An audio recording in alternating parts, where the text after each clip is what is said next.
আজকে সারাদিনের কাজ প্রিপেয়ারের কাজ করলাম। আপনাদেরকে দেখাবো প্রিপেয়ার পানি টেস্ট কেমনে করা হয়। এই যে এর ভিতরে পানি আছে, এই পানি এর ভিতরে ঢালতে হবে। পানি ঢালার পরে এই যে এখানে প্রেশার দিলে, এই যে এখানে কল, প্রেশার কল মেশিন, এখানে প্রেশার দিলে পাম্পে উঠবে। মিটারে উঠছে 50-এর উপরে যাচ্ছে, দেখেন উপরে উঠছে আস্তে আস্তে, 100 চলে গেছে। আমি এখনো প্রেশার দিচ্ছি, 100-এর উপরে দেওয়া লাগবে। 130 দিলাম, 130 দিয়ে এটা বন্ধ করে ধুয়ে দেব। বন্ধ করে ধোয়ার পরে 130 আছে। এই যে আজকে কাজ করলাম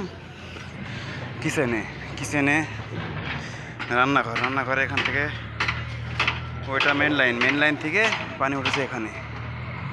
পানি ওঠার পরে এই যে সব জায়গায় লাইন গেছে। এটা হিটারের লাইন,